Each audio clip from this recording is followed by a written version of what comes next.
Thank you for joining us at this National Consortium for Societal Resilience and the Resilience Beyond Observed Capabilities Network webinar on leading societal resilience.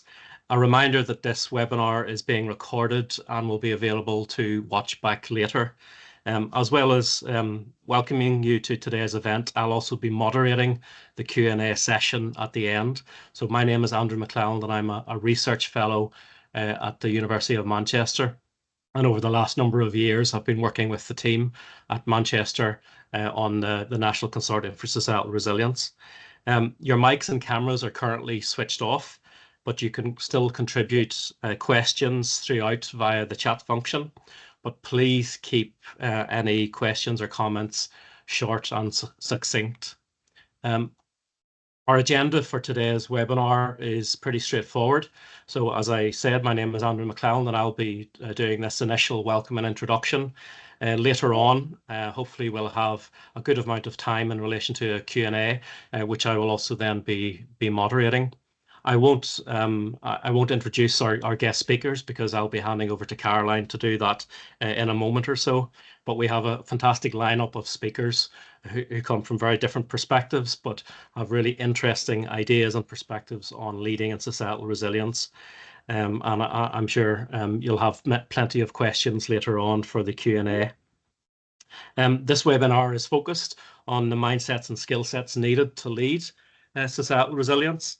And being a leader of societal resilience was obviously a very prominent theme at the National Conference on Societal Resilience held in March of this year in Manchester. And obviously, as well as relating to the need for a broader set of skills and approaches to developing horizontal collaboration, for example, there was also a bit of a focus in terms of some of the sessions at that conference in relation to the need for leaders to practice self-care and personal resilience. For example, through peer support networks, developing trustful relationships, ensuring that people are around who are looking out for you as leaders of societal resilience, and then also remembering to celebrate the small victories. So I look forward to perhaps hearing some of these issues and perspectives fleshed out during the course of the webinar on our three excellent speakers. And of course, then when we come to the Q&A session, we'll be able to touch upon some of these issues and perspectives, perhaps in greater depth. So before handing over to Caroline, just a quick reminder in terms of staying connected with the NCSR and also in relation to future webinars. So webinar recordings, including today's, will be made available via the NCSR webpage. I will add the URL into the chat later on. You can also stay connected with NCSR via LinkedIn, and that's probably the best place in terms of up-to-date information on the availability of recordings, but equally upcoming webinars. And we do anticipate, although we don't have a date as yet, we do anticipate the next webinar taking place in September of this year. You can also then check out the RBOC Network Plus website at rboc.ac.uk, and obviously you can then see the various work going on in relation to that particular project. But without further ado, I will stop sharing my screen and I will hand over to Caroline, who will introduce herself, but also then our speakers for today. So thank you, Caroline. Brilliant. Thanks so much, Andrew. Good morning, everyone. Thanks for taking time out of your morning. Really great to be here. My name's Caroline Field. I lead resilience at PA Consulting. I'm also a visiting professor at Loughborough University and recently co-founded the Centre for Whole of Society Resilience, which I'll say a bit more about later. I'm joined by my esteemed colleagues here, Michael Adamson and Kathy Oldham. I'm going to hand to Michael to introduce himself. Michael. Morning, everyone. Thanks, Caroline. Great to be here and see you all. So my name is Mike Adamson. I've been working in the emergencies and resilience space in a variety of ways for the best part of 30 years, most recently as CEO at the British Red Cross. I'm now a visiting professor at Bayes Business School, City University in the Centre for Charity Effectiveness, looking at how system leadership can, on these kind of issues, can make a difference, and doing coaching and consultancy in how collaborative, connected or system leadership can work better. Over to you, Kathy. Thank you very much, and welcome to everyone, and it's a pleasure to be here.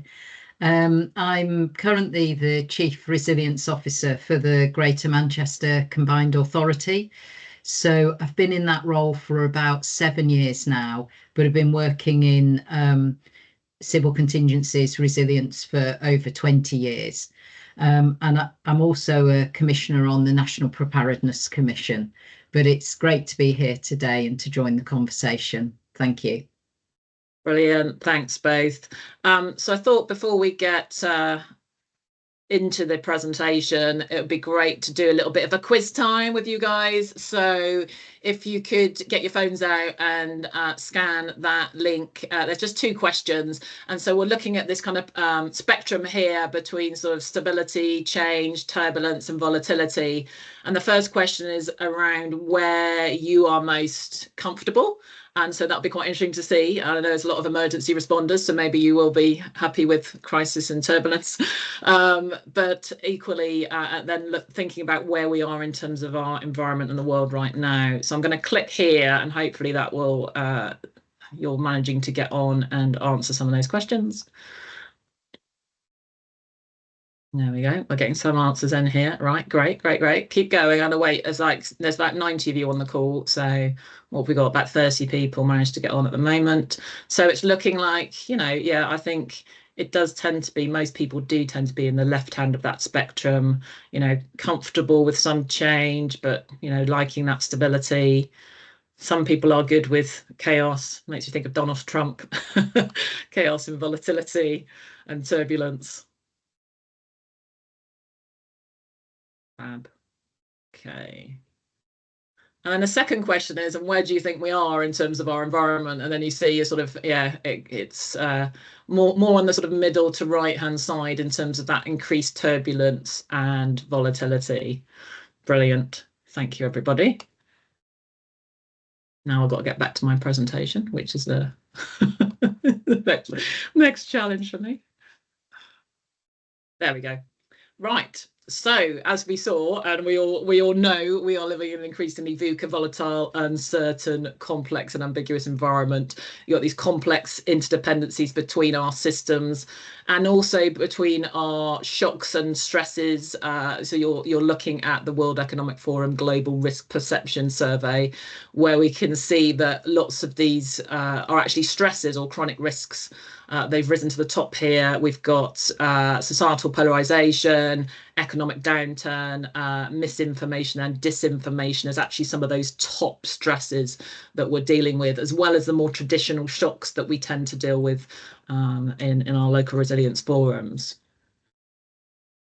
So I always like to start by saying what resilience is, because I think we're still not all on the same page in terms of what it is. So I always talk about sort of several components here. So there is that piece around that capability to prepare for, mitigate, prevent disruption, and be able to address the risks that we're all facing. But also we need to be adaptive. We need to have that adaptive capacity to adapt to change and to kind of deal with uncertainty and volatility, things that we don't necessarily know are going to happen. And then not forgetting the other side of resilience, a resilient society will thrive during this change. And we don't talk enough about the kind of positive value that being resilient can deliver. So I really like to talk about resilience as that strategic enabler. It's there to make sure that other objectives are delivered, make sure that we can weather the different shocks and stresses that come along. And I think being able to quantify and say and measure the value of investing in resilience is really, really key. And that's what I've spent quite a bit of my time doing. So you'll all be aware of the UK government's resilience framework. And so their kind of top 3 principles are around a whole of society endeavour, a shared understanding of the risks we face, and then prevention rather than cure. And so with whole of society resilience, we're trying to make sure that everyone is empowered to play their part in our nation's resilience at every level of the system. And so I think this is really key. It's very much about this kind of systems approach, particularly with the volatility we're facing. And I always see that, resilience is lost at these silos between kind of individual to national, but also across our different kind of sectors. And so I think systems thinking and being able to connect is one of the most important things that we need to do as resilience professionals. And so this kind of approach to whole of society resilience, I think really does need a whole mindset shift. So kind of shifting from perhaps a more what's been a traditionally quite a reactive approach to resilience to being a much more proactive stance, and having that collaboration that breaks down these silos and really empowers community-led resilience initiatives. And so it goes sort of way beyond that sort of more traditional kind of preparedness, emergency response, just responding to shock events, and very much needs that kind of different systems approach, which needs a different approach to leadership. So I'm going to talk a bit about sort of resilient leaders, and obviously the role of Chief Resilience Officer is gaining ground. I did see there's an article on LinkedIn that was predicting by 2030 that 30% of organisations will have a Chief Resilience Officer, and I am seeing more and more of that. But also, obviously, the UK GRF has been promoting the role of Chief Resilience Officer for LRFs, and so. Obviously, bearing in mind, it's not just the CROs that need to lead. We need to have leaders at all levels of the system. And so we need our leaders to be resilient. And that means that we have a resilient mindset as well as a resilient skill set. And so, as I mentioned before, traditional crisis response skills are necessary, but they're no longer sufficient. To actively build resilience at societal level, leaders will need to possess this unique blend of sort of values, skills, and dispositions, with this kind of mindset shift from sort of reactive to proactive. And it's going to be about that ability to empower others to lead within their communities, but also to be that kind of glue and the coordinator between kind of top-down government initiatives and bottom-up kind of community initiatives. So being able to really provide that framework and link those pieces together and really empower everyone to kind of play their part. So I'm going to talk through this kind of model for resilient leadership. I became accredited as a resilient leaders consultant last year, and I went through this model and I really, really liked it. And so it's basically like a 360 assessment. And there are kind of 4 main elements, which each have 3 kind of facets to them. And the top 2, the green and the purple, really talk to what you do as a resilient leader. And then the bottom 2, the orange and the red, really talk about who you are. And I thought that was a really good place to sort of think about those leadership qualities. It's not just about what you do, it's about who you are as a person. It's about your own personal resilience and your own determination, your own ability to kind of lead, but also it's kind of what you do and how you empower others. So I thought that was really quite powerful to reflect on that. And certainly some of the areas that I kind of was probably weakest in was around that kind of awareness, which obviously situational awareness we know is really important, but kind of awareness of yourself as well as awareness of others in your environment, very, very important. So I'll just kind of walk through these kind of 4 facets. So the first one is this sort of clarity of direction, and we talk a lot about having this North Star, having this purpose, and being able to have that kind of vision of where you're going, and then being able to unify people around you, to bring people with you, get them excited about that. And then, you know, if things happen, you have that determination to kind of not be knocked off course. You kind of have those reserves to be able to kind of get through. So that's really the kind of the first facet is all about, yeah, having that vision, being able to align people, and that determination to kind of, you know, get through adversity. So that all makes a lot of sense. But I think, you know, really thinking about that purpose and having this kind of clear, you know, getting people around these shared values of kind of what we need to do within our communities is going to be really important, because that really provides that purpose for people and that meaning. The second facet is resilient decision making. And this is about essentially being able to be creative, so the ability to kind of work outside of your usual frame of reference to, you know, take ideas from different people. It's also, though, about being robust, so kind of this evidence-based decision making, you know, applying that sort of systems thinking, complex problem solving, evaluation, and also to kind of bring in those aspects of contingency planning, what we're all familiar with. And then lastly, this versatility, so being able to create different options, being kind of responsive to situations, being resourceful and adaptable. So this is kind of this second area. And so being able to take kind of ideas from kind of concept to reality, being able to challenge your own, others' biases, and then being able to also be adaptable and to the pace, changing your pace of decision making depending on the situation. So obviously very different in an emergency situation from, in a day-to-day situation. And then the impact of this is that, good decisions are made at the right time with the right people in the right place, and you have those contingency options available when the unexpected happens. The third area is around awareness, and as I mentioned, you're all sort of familiar with situational awareness, but this really is about that appreciation of your own and others' motivations, culture, strengths, weaknesses, and knowing how to kind of operate within your environment, just being aware and understanding how to kind of navigate that. And so you have those three pieces. You have self, so the appreciation of yourself, looking after yourself and your own personal resilience, but understanding your own sort of strengths, weaknesses in a variety of situations, understanding others and understanding their strengths and weaknesses, and how you kind of draw on them. And then again, your environment, so being able to know what's going on, being aware of how you can use that environment to deliver your goals, but also to be able to adapt to those kind of forces that are changing your environment. And then lastly, this piece around leadership presence. And this is really about being true to yourself.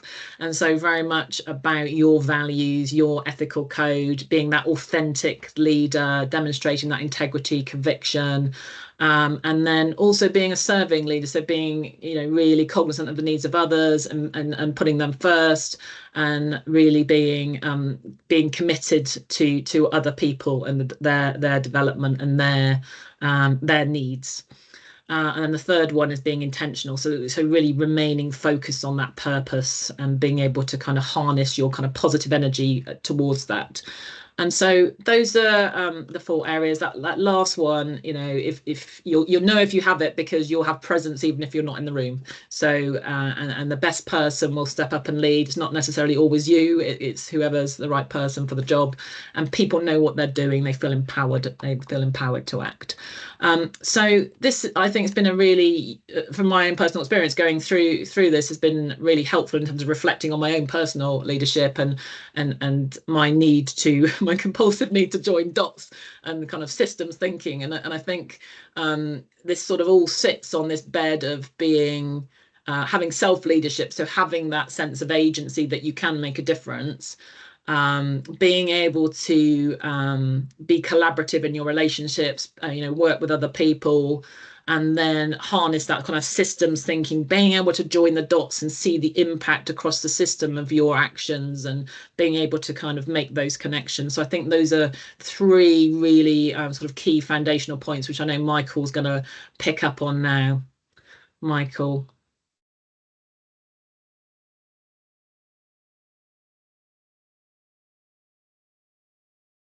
Mike, you're just on mute at the moment.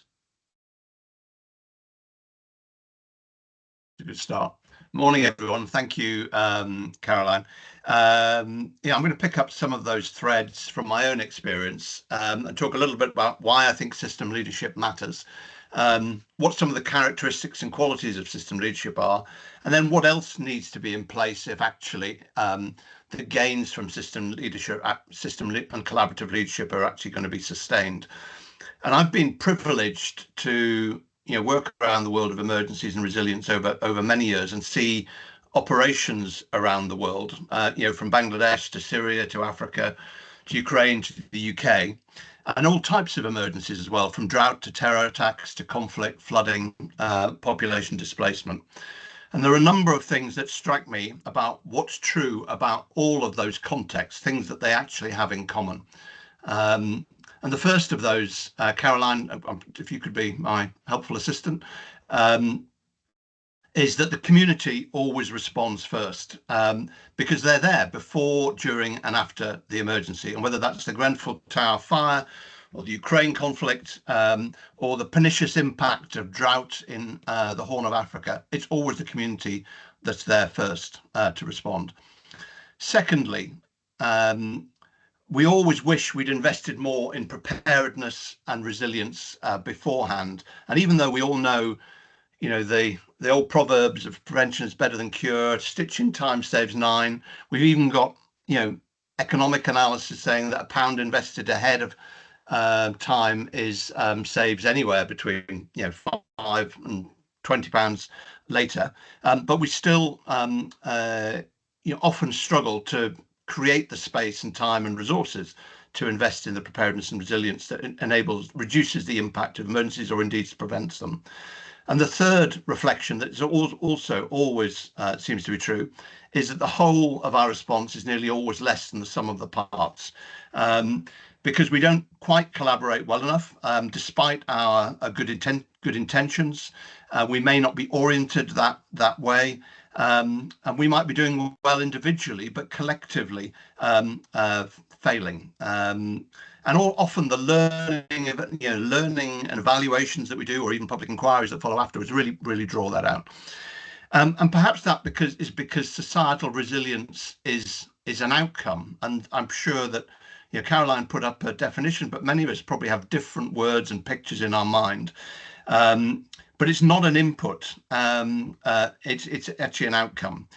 And for me, resilience, therefore, has to be treated systemically. It involves multiple sectors, multiple actors, multiple external factors, and it's about a myriad of relationships that enable us to be more resilient. And those, the sectors that are involved around physical infrastructure, the NHS, local government, private sector, the voluntary and community sector, and multiple external factors can be very important as well. We can't separate resilience from concerns about well-being and equity and justice and security and resource allocation. Remember all that phrase from COVID where we talked about being caught up in the same storm but in different boats. These issues of inequalities really matter within it. And you can't build true societal resilience in a silo.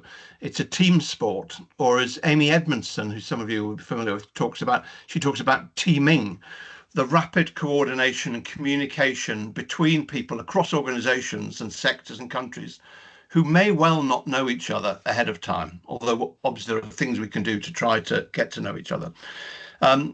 And we need to learn as we develop our approaches to resilience and emergency response. In another, but very closely related field in the NHS, Patricia Hewitt, in her review of integrated care systems, talked about the need for integrated care systems moving forwards to be, apologies, my phone is just going off. Let me just deal with that. The need for integrated care systems to be self-improving systems, and we need to be doing the same for our world of resilience. And we've been at this, on resilience in many ways for centuries, and there have been significant historic successes, often actually associated with investments in infrastructure. If you think about, we may be, Thames Water may now be a byword for challenges, but actually London sewers remain a great Victorian achievement, despite those current challenges, and contributing to resilience. The NHS, again, challenged now, but actually was a significant investment in strengthening health resilience after the Second World War. Overseas, I've seen the investment in places like Bangladesh in cyclone shelters that have saved tens of thousands of lives, where people can both take refuge during a big cyclone, but also become places where community development can take place in between times. And in Haiti, after the earthquake, I saw the investment in community infrastructure in some of the biggest slums, again in drainage, that were just protecting people from flooding, but also day-to-day diarrheal diseases and public health threats that would otherwise have been there.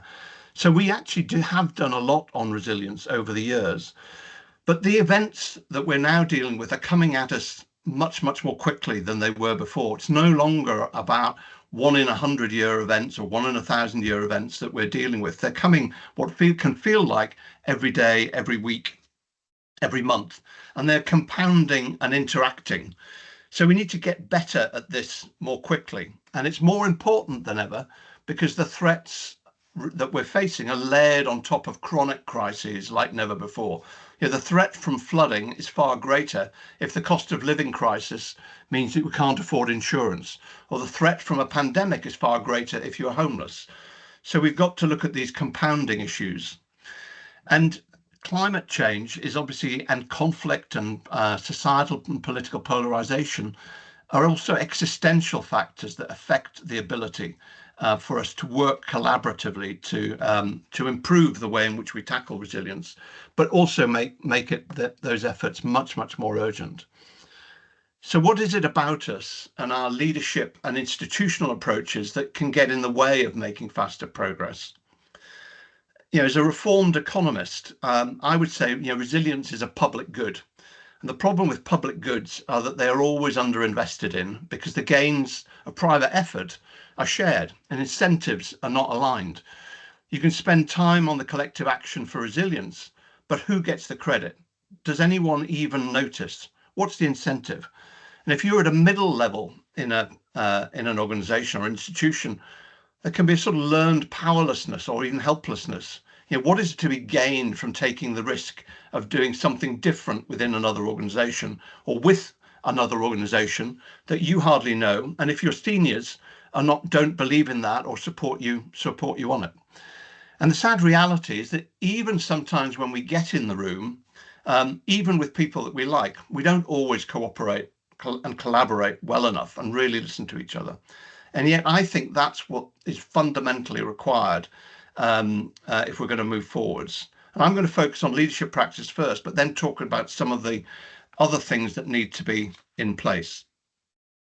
And you can see from this picture that Caroline showed earlier, the practice of collaborative leadership is a challenge anyway, but it's an even greater challenge because it needs to take place at every level of the individual, the organization, the community, the city, the regional, national, sometimes even international.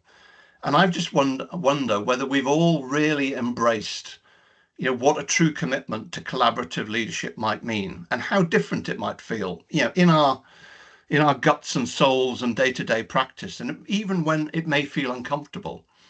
And I'd sort of put it to you that in your own experience over the years, yeah, how many times have you walked into a room in the name of collaboration and probably found it a really interesting meeting with some people that you know and like, other people you may not know, may not like. You found parts of it engaging, but also frustrating, always time consuming. You might be thinking about what's going on back at the ranch, you know, the crisis that's back there that your boss is asking you to deal with and that you want to urgently get back to. And you know that if actually you're going to move the dial on the issue that you're collaborating on, you're going to have to meet more than once. It's not a one-off to pull this off.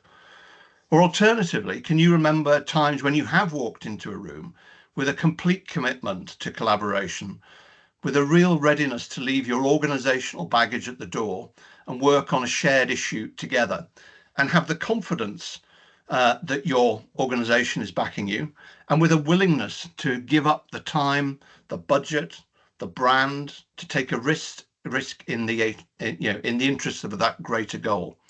I just wonder which of those has been your most common experience, because I know that for me, it's the first of those scenarios that's been more common into the latter part of my career, as I reflected on what it would take to move the dial on big issues like resilience, but also the other big intractable social issues we're facing.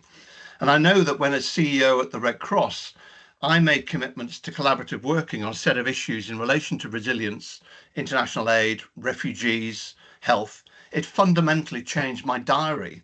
I had to stop doing other things, including other boards that I was on and just other activities, and be prepared to give up some Red Cross budget, some branding, some profile, to share the stage with others and let others get the credit, because otherwise the system doesn't change. And to be frank, some of those initiatives worked better than others. And I think but the willingness to work for a greater good is something that all of us have to embrace if we're serious about moving the dial on resilience. And we're talking about really creating a whole new leadership development orientation and framework, and success measures for us that are not just about how well we're performing within our own organization, but how well are we working with other organizations towards that shared goal of greater resilience. Our performance appraisal systems need to change, the ways in which we measure success. And we all have to own this, because if we don't, it's a bit like, thinking we're a good driver, but then just blaming all the other road users when it goes wrong. So what are the leadership practices or orientation if we're to break free? My contention is that we all have more agency than we think, whatever level of an organization that we're at. And we have choices about how we use time and how we carve out the time for some of this collaborative and system work. And if the more senior we are, I think the more responsibility we have to carve out that time and create the conditions where the people in our own organizations can do that. We need to learn to lead horizontally as well as vertically within our organization. I mean, horizontally across the ecosystems that we're part of. And I say, be really conscious and intentional about our diary management. How much time are we prepared to release for this work? Is it 10% of our diary, 20%, 50%? But the more senior we are, the more that we need to do that. And to work in this kind of way, as I said earlier, we need to be ready to leave some of our personal and organizational strategy at the door in order to work on the shared problem together. And in my experience, this kind of leadership does require a different orientation. And the first of those is around those first 2 points, around the willingness to really listen to each other and to operate with an individual and collective humility. Our job is to connect with other people, and listen to them, not to convince them of what we think is right. We're not trying to win an argument, we're trying to solve a problem together. Thirdly, Caroline, if we just bring the next two up. We need to be really curious about the adjacencies. Which organizations are working in our space that are either doing similar or the same thing as us, or doing the complementary things that will enable us to be successful. And resilience is one of those issues. When we think about it, it's about communities and people, and we need to be the ways in which we work them. It is about emergency response and emergency responders. It's about local authorities. It's about health. It's about businesses. It's about civil society organizations that are coming together to actually contribute to resilience. We have to be natural boundary spanners, and we need to be sensing what patterns we can see together. What is coming down the track? How is vulnerability changing? What will new technologies enable us to do differently that enable us to collaborate differently and achieve different outcomes, and how we can co-create a different future? Next to, please, Caroline. We need appetite and courage to negotiate the system design and the system redesign sometimes to change existing patterns of working. And that, as I said earlier, may require us to be ready to give some things up as our individual organizations, including profile and brand, but sometimes bits of resources and certainly time, and the ability to disagree and explore with curiosity and respect towards a better shared outcome. And then to be able to test and learn with a longer term perspective. I was very struck by what Andrew said in his introduction about small victories really matter in this world. And you can't just go into one experiment and then stop.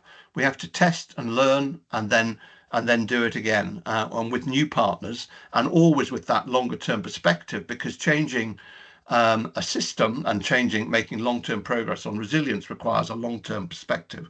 And then finally, we need to be ready to presume good intentions. Caroline, next slide, next pick one up. To presume good intentions, even when we're frustrated with people. We know the people we're collaborating with are coming from a good place. We need to have patience and compassion and trust where they're coming from. And if there was a musical metaphor, it would be that this is more like a jazz band than an orchestra. It's self-governing. There are a few rules, but we all need to be able to improvise, and with a capacity for change that enables us to play some beautiful music together. And trust is often raised as an issue, and it is a foundation of this different kind of way of working. But trust is also an outcome that deepens as a result of actually working in this kind of way. But leadership practice is only the starter, because there is a risk that we will swap one model of heroic leadership, of that emergency response, the command and control, for another in which a bunch of heroic practitioners and leaders are slaving away trying to work in this kind of way, but they feel like they're pushing water uphill.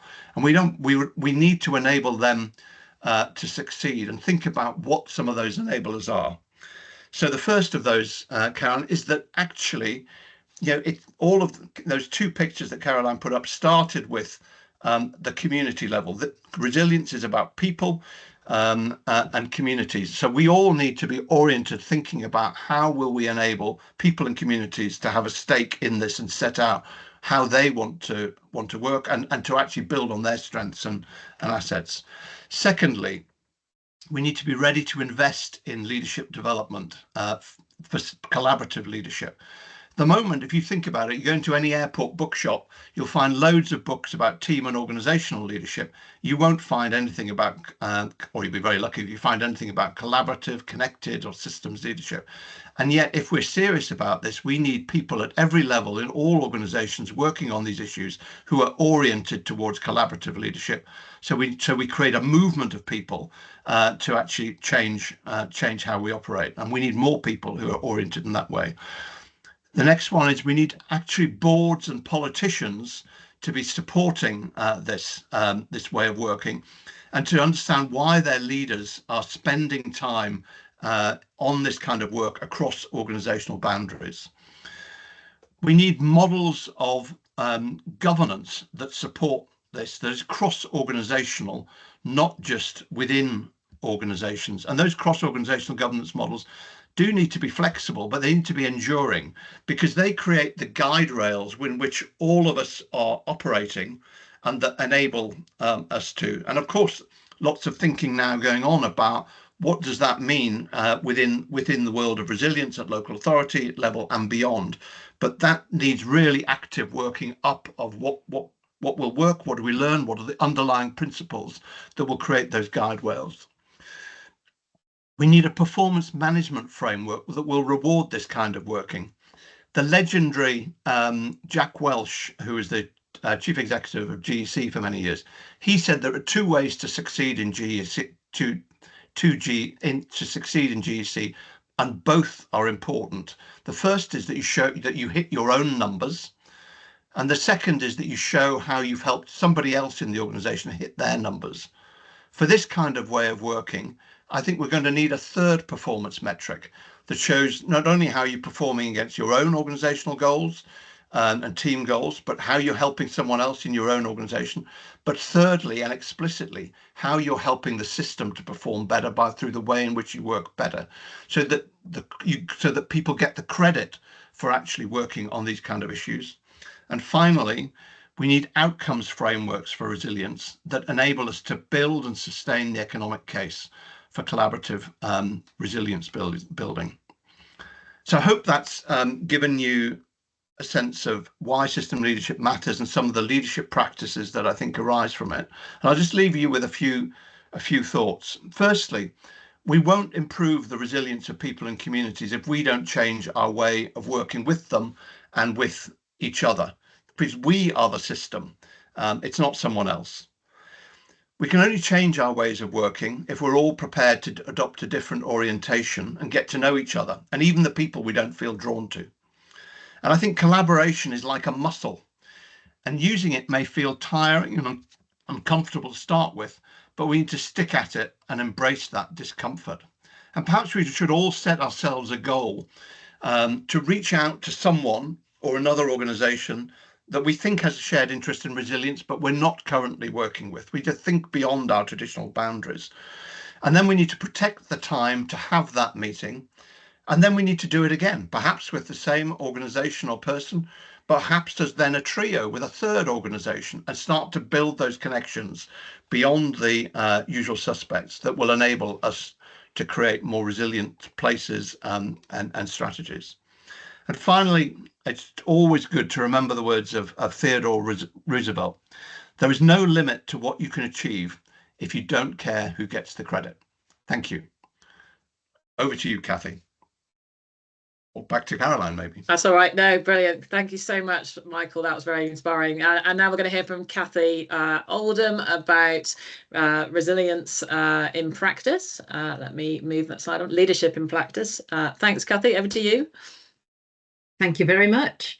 So I thought I'd talk a little bit from my experience of working with resilience over really the last 20 years. So I wanted to start by saying that I think as resilience practitioners, we're in quite a privileged leadership position because we provide leadership within our own organisations, but most of us are also versed in partnership working. And we have the opportunity to work with colleagues from many different organisations. And certainly in the UK, we do that through, let's say, for starters, local resilience forums.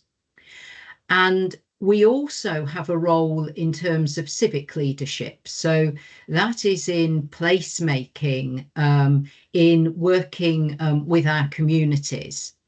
And I'll sort of start by saying that I think in the UK, resilience has tended to be equated with emergency preparedness and emergency response. And so that triple leadership across organisations, partnerships and civic leadership tends to be with those imperatives of saving life, mitigating suffering, protecting the environment. So in many ways, there's a really compelling narrative about what we do. But yet when I started, despite all of that, I would say, this is my reflection, that 20 years ago in local authorities, emergency planning and response, or resilience as we might talk about it now, felt like the service that was somehow located with the insurance policy under the stairs in the town hall. So it was there to be brought out when something happened to try and help save the day. And yet I think over the last 20 years, we've seen a shift in that we are now offered the opportunity to run services that help our organisations to prepare for and to pivot in times of crisis, and are much more central to the operation of our organisations.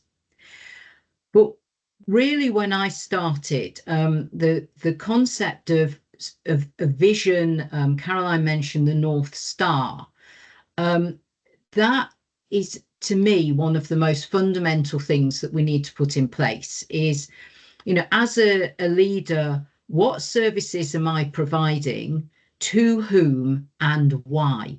And I think that compelling narrative that I mentioned around emergency preparedness and response is much bigger than that.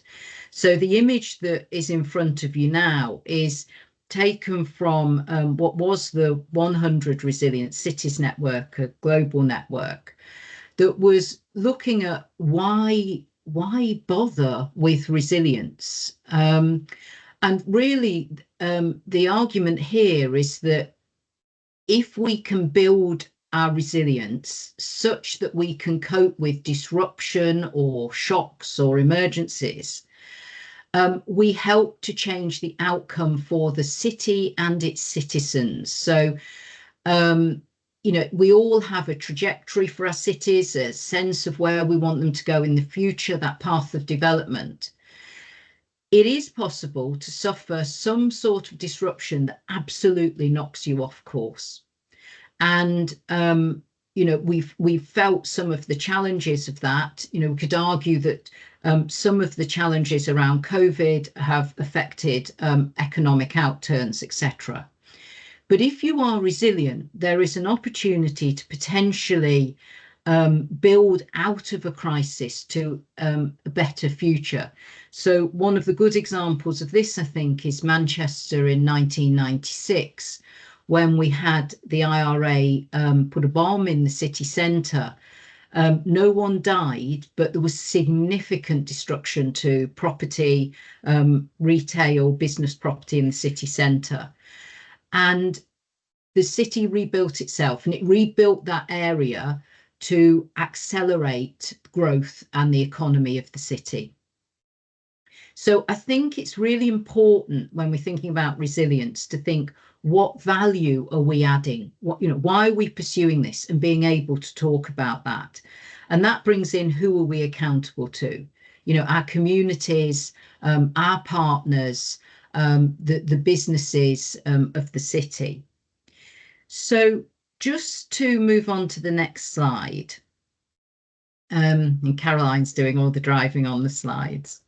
So I think for me, setting what we do in Greater Manchester in a broader strategic context has always been important. So there have been at least, Mike talked about resilience spanning centuries, and I can, definitely resonate with that.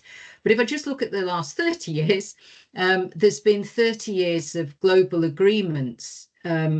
So international agreements brokered through the United Nations to say that actually reducing the risk of disasters occurring and building resilience has to be a global strategic priority.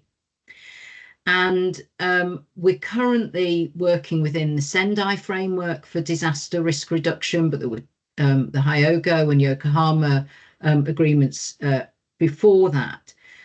But for me, it's helpful to say this is a global commitment. This is a global agenda that we are working on.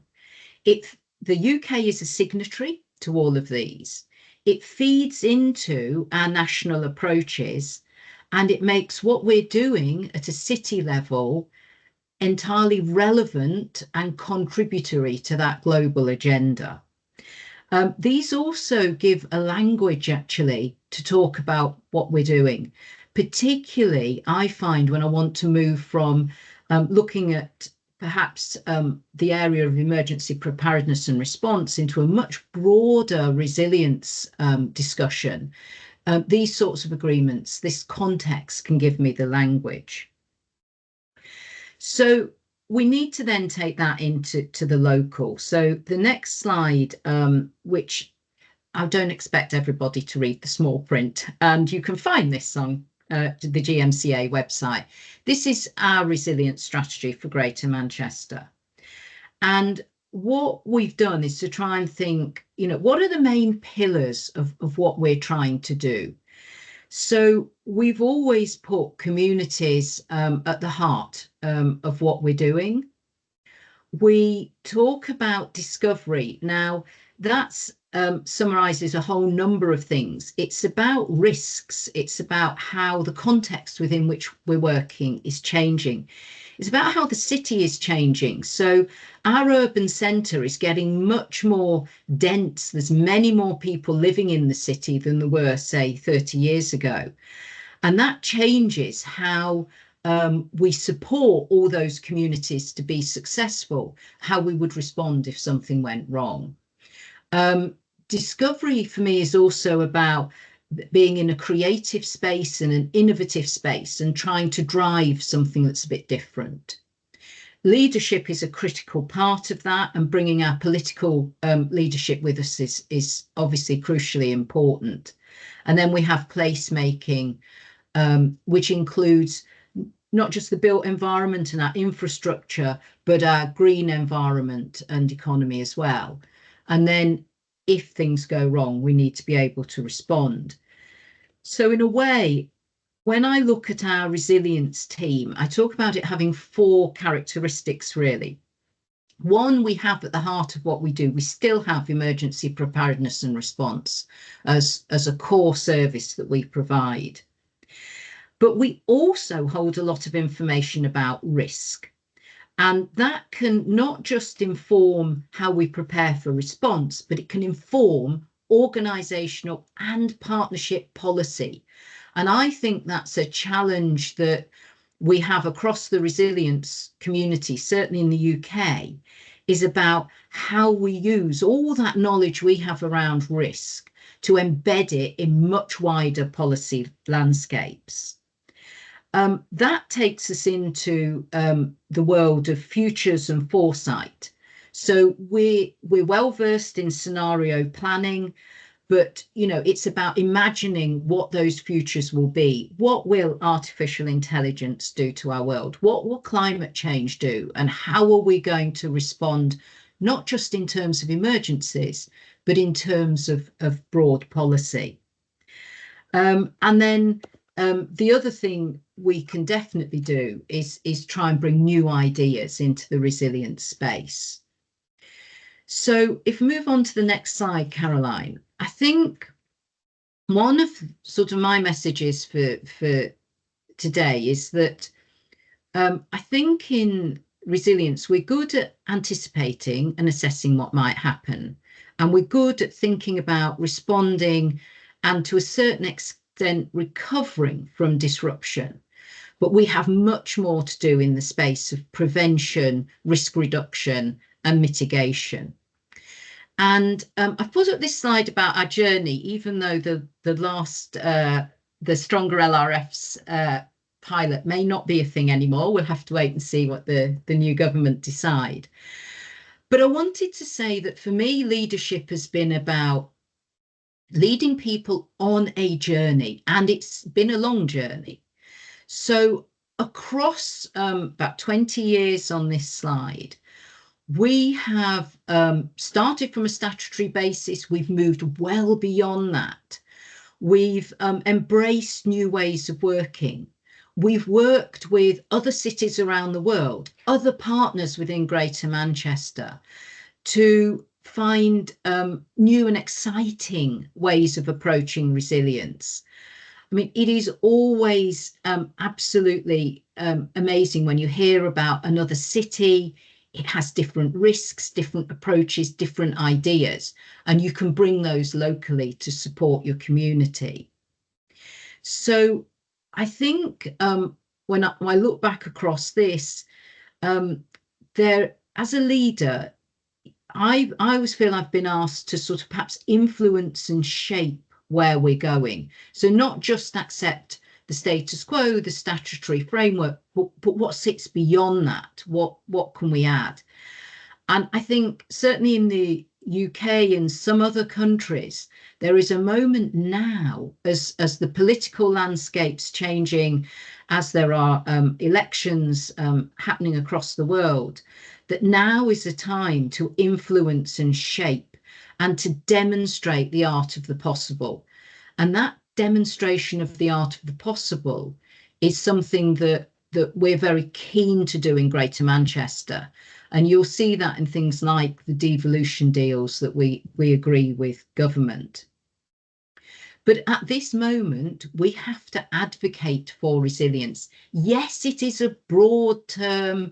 Yes, it is to a certain extent ill-defined. But each of us as leaders has to be really clear what this term means for us in our context and how it adds value. And then we need to take that narrative and persuade others. And so as a leader, there's something about putting a huge amount of energy behind that enthusiasm and that belief in what we're doing. So we need to gain traction for what we're doing. And Caroline, if we move on to the next slide, I think for me at a city region level, this is about making resilience part of the whole systems approach to things. It is about putting resilience as a key part of all the strategic agendas of the city region.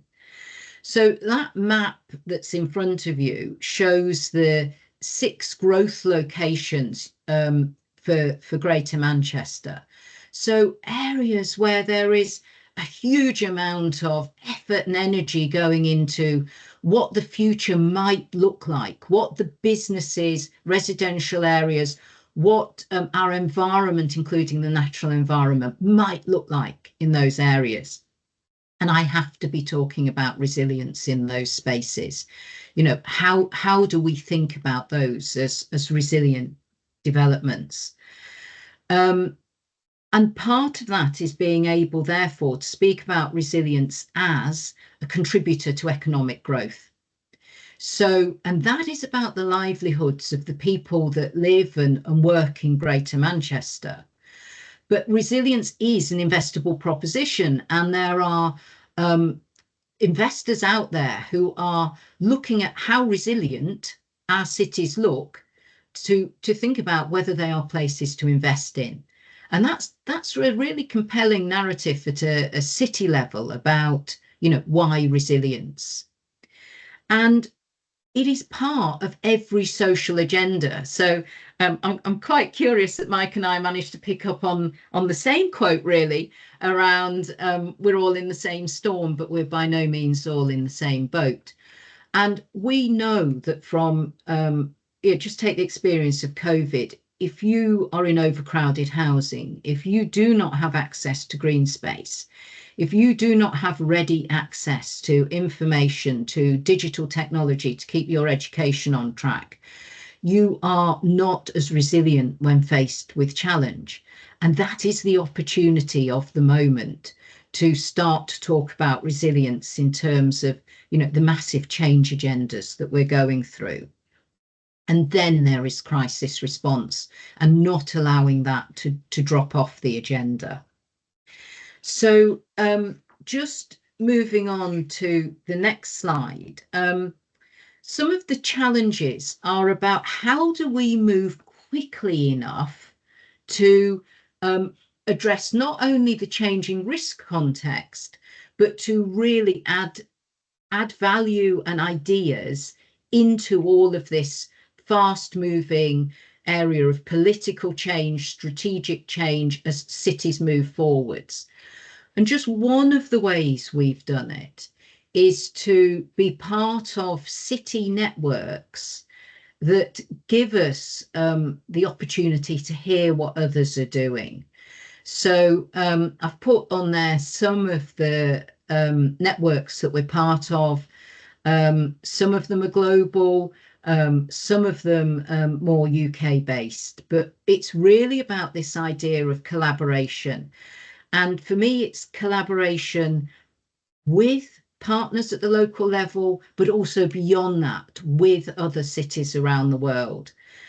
And that really plays into one of the other challenges we have, which is just about the sheer interconnectedness of systems at the moment. So, you know, if something happens in one part of the world, the speed with which it spreads through systems, geographically, across the world, into local systems, producing sort of concurrent crises, it just shows you that our world is connected and we need to be connected too. One of the other challenges, as well as accelerating action that we face, is there is churn, you know, at strategic levels. So in the UK, we've just, you know, our political system has just changed quite dramatically. And I would say that one of the other things we need to be prepared to do as leaders is to be prepared to re-engage, you know, to keep taking our imperative for action out there, to re-enthuse, to pitch for resilience to leaders, and to keep having those conversations. And if you just move on to this slide, this is a take on, Caroline mentioned VUCA, so our volatile, uncertain, complex and ambiguous world.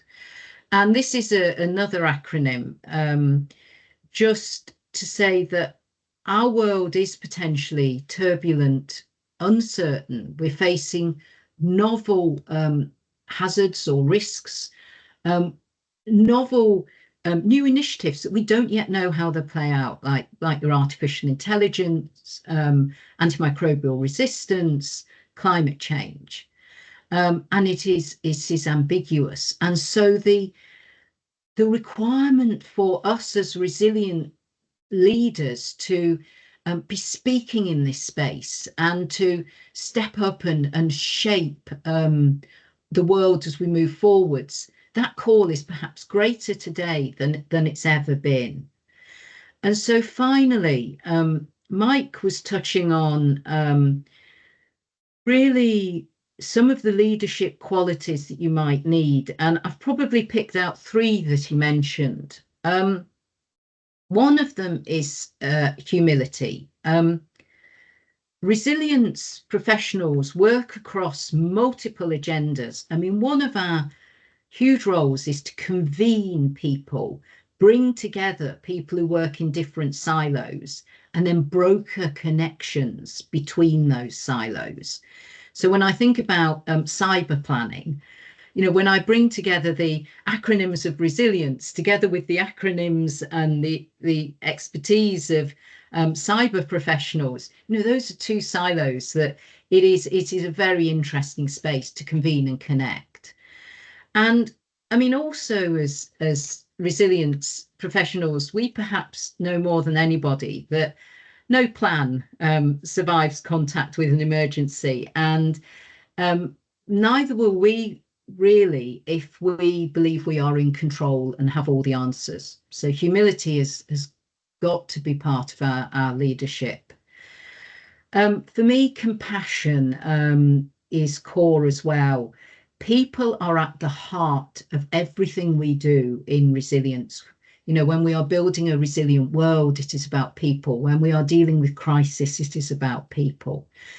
And so for me, resilience is about kindness, whether it's to our colleagues, our partners, to those who are impacted by emergencies and disruption.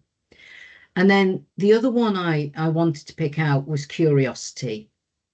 We have to be curious and imaginative about the plausible futures that we face and how we're going to deal with those. And 9/11, one of the reports said that there'd been a failure of imagination in terms of thinking about what might be.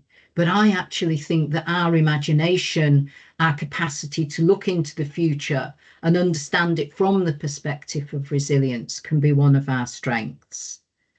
And on that note, I'll hand back to Caroline. Thank you. Brilliant. Thanks so much, Kathy. That was awesome. Right, before we get to questions, we are going to do a shameless plug, I'm afraid. So at the Centre for Whole Society Resilience, we've been putting together a programme targeted at resilience professionals in terms of these types of leadership skills, very different from anything available at the moment. So we've pulled on experts across the industry for myself, Michael, but also the likes of Elle Parker and Ruth Crick. And so it's basically a hub where we can collectively bring, all of those fantastic skill sets together to kind of deliver, whether it's training or whether it's projects, but deliver that collaboration. So if you are interested, do let me know. Also, just in terms of connection here, so there's we're on the University of Gloucester website, so there's a link there. So it's free to become a member. You can sign up. There's a form to fill out. We're doing our first in-person meeting in September. Feel free to reach out to me directly or to Michael or Kathy as well. But thank you so much for listening today. Really appreciate that. And I think what we're going to do, so if Michael and Kathy can come on, I was going to maybe just reflect between ourselves. I think that was a really interesting conversation, and one of my observations, Kathy, from your presentation, I've seen this myself as well, is that we often talk about, I mentioned who you are and what you do, and I think we tend to talk a lot about what we do but not who we are. And so I'm thinking about, Kathy, I'd love to know what are the strengths that you have that have got you through your career and your job. I think we need to sort of reflect on really what they are and how we can help others kind of navigate that type of journey. So I'm really curious to see what you'd say to that. Thank you very much. So I think so one of the things that I was very lucky to have, I think, was quite a significant background in local government before I got into resilience. So I'd worked across a whole plethora of local government services. And what I think that did was bring an absolute conviction that we have to work with and for our communities. You know, that's that local government ethos around public service.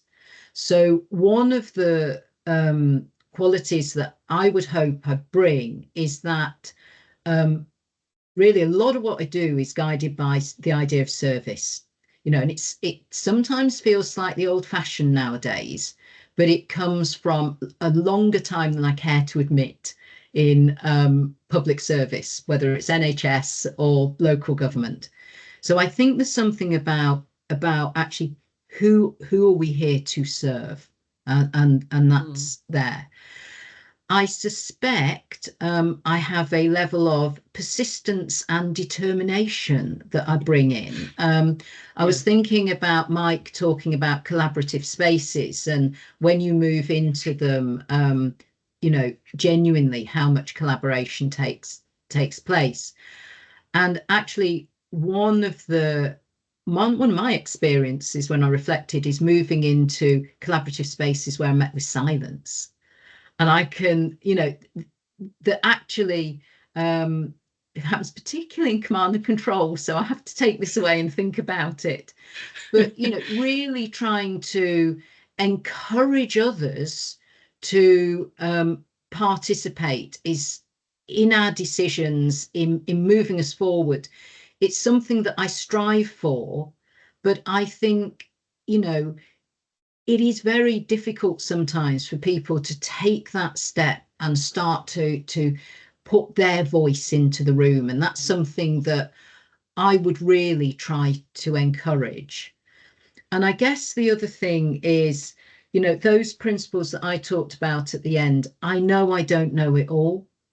You know, I absolutely know that. And that has to guide my work. I would hope that the sort of compassion that I feel for people in all sorts of different circumstances, whoever they are, comes through.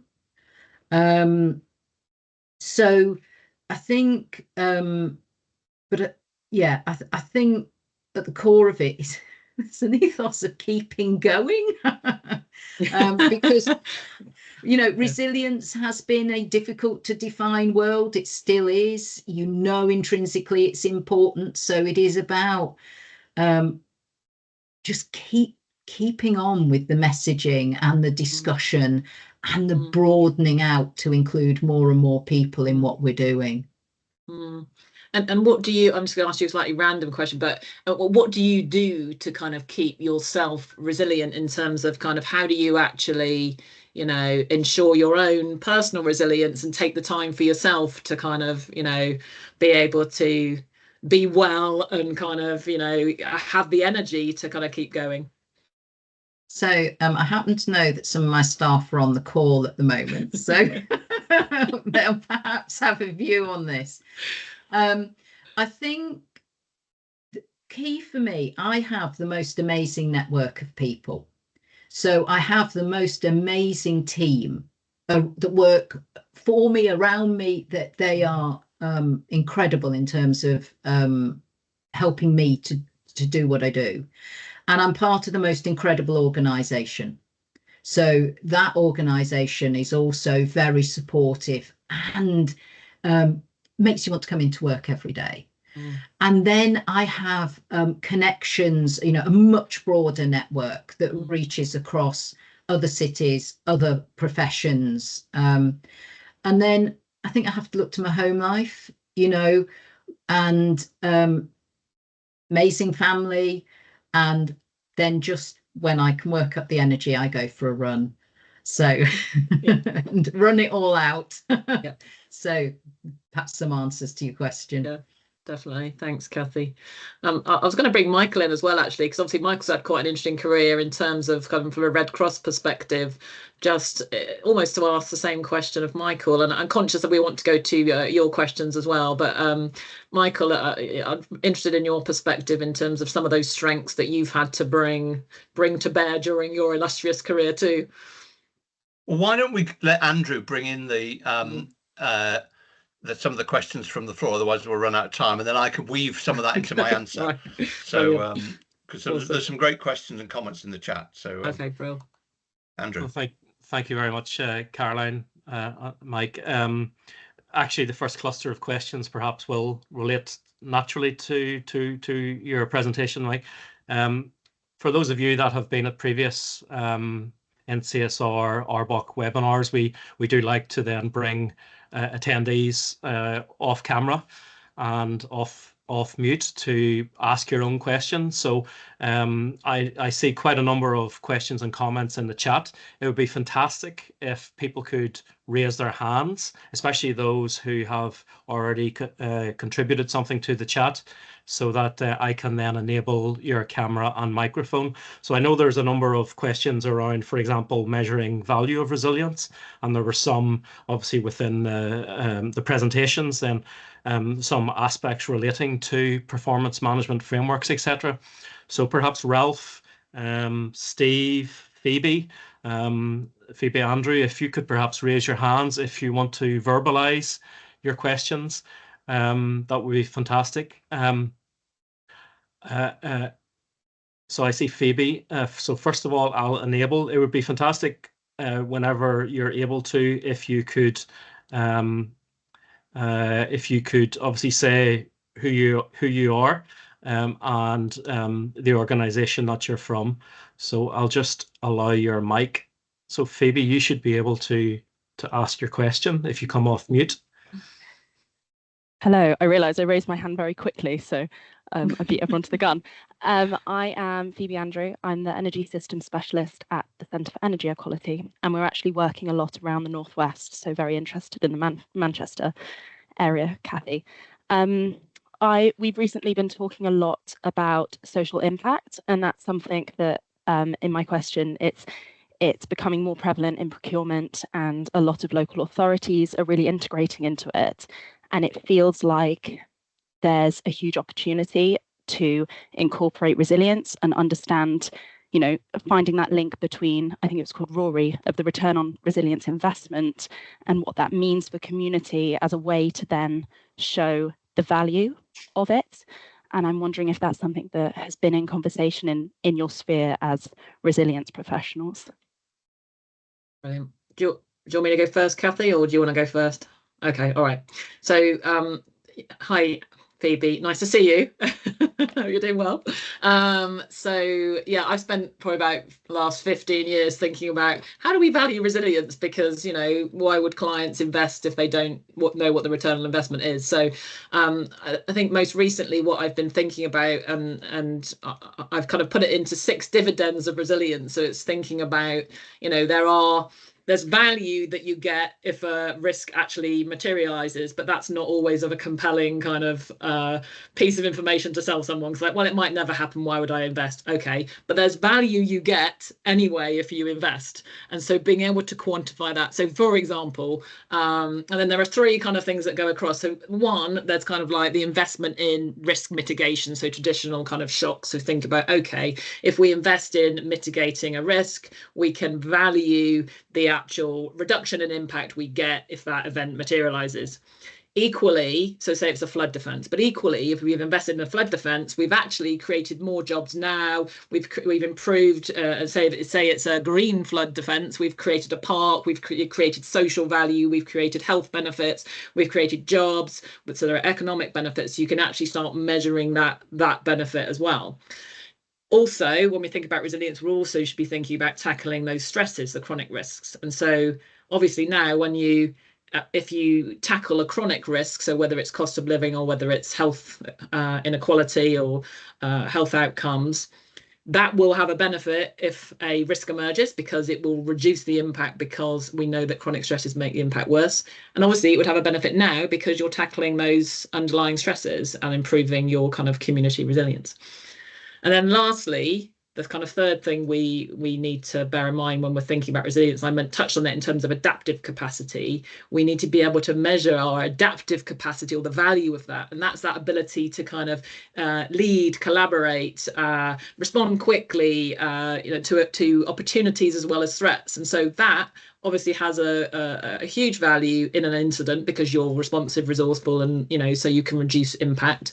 But equally, it's good now because we can collaborate, we can go after things together, we can opportunities as well as threats. And so being able to actually sort of think about those 6 buckets and quantify that is kind of the types of kind of modeling we're doing at the moment, and then being able to link that into the Treasury business case. So it's like, okay, how do we actually integrate that type of thinking in? And we're actually looking at a project at the moment where we do that. So we're getting there, but there's a lot of work to do still. Kathy.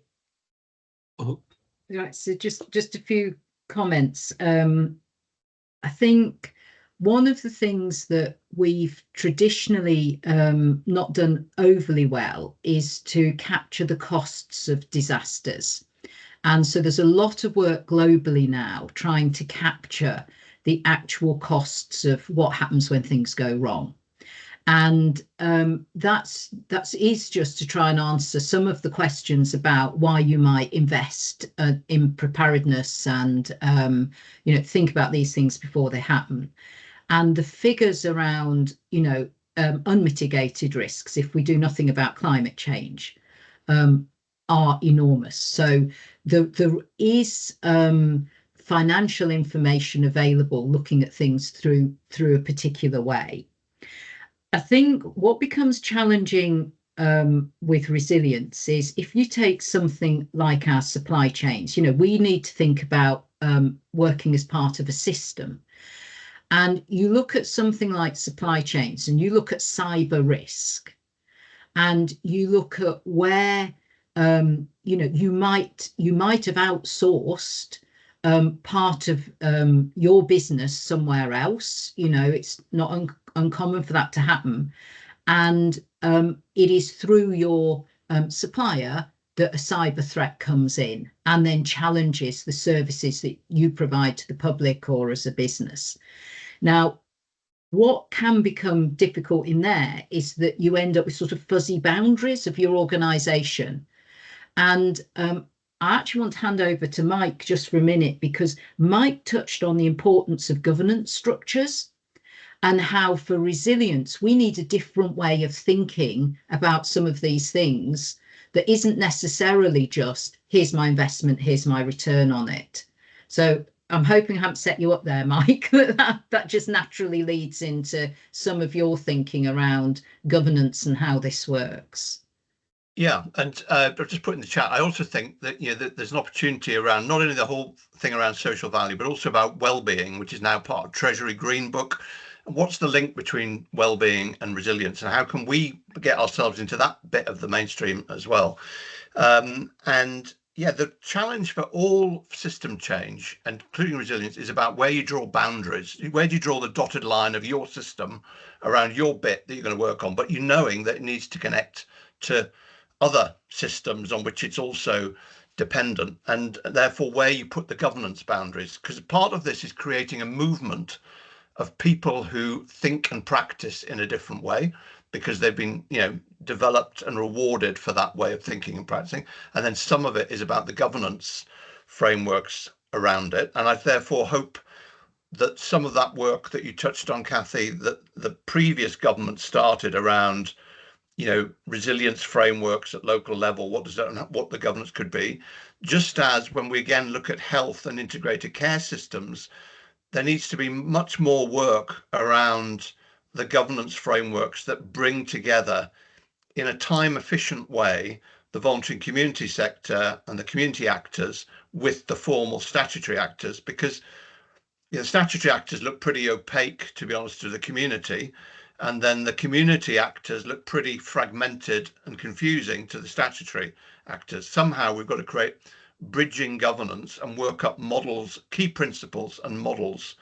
And what I spent a lot, I don't spend a lot of time doing, but what I've found as I've looked into this, I just find myself reading case study after case study about what worked in, you know, place A or B or C. What we've got to get better at is working out what the transferable learning is, and then be developing that in our leadership practice. That could be something that the Centre for Societal Resilience looks at. I mean, it's the kind of thing we could work on. Well, thank you very much. Obviously, Ralph also had a question in relation to measuring value, but I see from the chat that Phoebe has covered Ralph's question as well. So I've enabled Carolyn Otley's and Alex Wood-Davis. I've enabled your camera and microphone. So Carolyn, if you'd maybe like to come in, you had a couple of questions, but if you'd like to go first, and then we can bring Alex in. Yeah, so Carolyn Otley, Community Resilience Coordinator in Cumbria. I think my first question picked up on the point of talking about the community always being the first responder, which I think is certainly our experience. But I think talking to some of those community leaders, we often hear that that's a very lonely position. So I guess I was wondering what you think we might be able to do as a system to support those community leaders better, to make them more resilient as leaders. And I think I was also mulling over that I think one of the challenges there is that those people are also often interacting with that middle level of big organisations that Mike described. So they're interacting with people who've learned to be helpless. And whilst our community leaders might want to change the system, they don't always have access to the people they need to do that. So any thoughts on getting through that would be very much welcomed. Brilliant. Thanks, Carolyn. I'll take a quick stab. I think on your point around supporting those community leaders, because very often they're just people that are kind of passionate about their communities and they get stuff done, and people kind of really swarm around them, and it's kind of like, how do we bottle that and actually encourage that? And actually I was part of a project actually in Rochdale near Kathy, where Ruth Crick actually, who's a member of the centre as well, kind of was looking at that community level. How do we actually help those leaders and coach them to be resilient leaders? And I think that's the key. We need to be looking at all, as I mentioned, all levels of the system. We do need to be providing the kind of skills to those types of people, because that's how you can own and grow that culture of resilience throughout society. So I think that's one piece. And then I think that the thing about resources, I think that is the Chief Resilience Officer's role, is to enable. So it's kind of almost like we talk about scaffolding around providing and being able to prioritise and bring things together and make sure that communities have access to the resources they need. Thanks. Can I just chip in? And nice to see you again, Caroline. It's a great question. I think that that's why it's about, this change is about, it's quite a big cultural change, isn't it? And culture doesn't change through doing one thing. It's already, we've got to make, resilience needs to become exciting and sexy. I mean, rather than being, what was it Kathy described, being under the stairs somewhere. We've got to make it feel like it really matters. The problem is that we watch Saturday night TV or whatever, or some people do, lots of people do. They're watching Casualty, they're watching ER, whatever. It's not, they're watching the ONLI, Saving Lives at Sea, and that is partly about resilience, but actually it's about so much more, as you imply. Somehow we've got to make it feel like it matters, as to some extent it did during COVID, that those community connections and visible leadership from people within, at community level. And secondly, I think we've got to make this kind of practice almost a moral issue within our organisations. It's a responsibility to practice in this kind of way. It's not an option. And that's why, the governance frameworks matter, as Kathy touched on. That's why the performance measurement and appraisal systems matter, to make it clear that just doing the job in the way we've always done it is not acceptable. It's somehow we've got to create that sense of it. And I know from work I've heard you talk about in Cumbria, Karen, that you do all that at the time. You're very proactive. You choose how you use your time to enable some of this stuff to happen. That needs to be built into the system. And then with those people at community level who are curious and want to develop and want to be the best they can possibly be, we've got to make sure there's bite-sized learning available to them to actually help them to do that, and to feel part of a peer network that actually connects people up around the country. Because it's not just Cumbria might have more in common with the north of Scotland or Cornwall than it does with the Greater Manchester conurbation, to which it is much closer. So how do we connect people so they can feel part of a wider community of people, bringing about this change over time, and that their success is being celebrated? I think if I might just add one thing to that, the previous government in its resilience framework talked about greater democratic accountability, involvement of local members in the work that we do. And I do think, when I reflect on this, that quite often there's not sufficient attention paid to the role of our local councillors in being connectors between our local communities and some of the institutions that are there to support people in crisis. So we probably, as a resilience community, need to do a little bit more thinking, actually, in some areas. I don't want to suggest everybody, but some more thinking about how we engage with local members and bring them into this space to connect, be that connection between communities, or one of the connectors between communities and institutions. Well, thank you very much, Kathy. I'm very conscious of time, and there are obviously a number of comments and questions still in the chat, and I'll just actually pick up on one, just because Kathy has obviously just finished speaking. It's from Matt Hogan, just very much kind of praising and the need to look through that compassion lens, Kathy, that you obviously mentioned, to make sure that we are always then thinking about equity and not just treating the public as kind of homogenous, and that we have those different sort of compassion related lenses that we bring to the work that we do. So I apologize to all of those who maybe have questions and comments that haven't been touched upon at this point. It really shows the richness of the potential, conversation that we could have if we had more time. And obviously we will look to engage, on this subject in different fora going forward. I think I would just like to thank Caroline, to thank Michael, to thank Kathy for obviously generously presenting and taking the questions, and also then making sure that people were responded to in the chat. I'd also like to thank you as attendees. We've had a great attendance and great contributions and engagement. The recording, as I mentioned at the beginning, will be made available in due course, and feel free whenever that is available to share, obviously, with your networks. I do anticipate the next webinar to be in September of this year, so keep an eye on the LinkedIn, keep an eye on your emails in relation to details of that. But I think I'd just really like to thank everyone for contributing to this webinar today.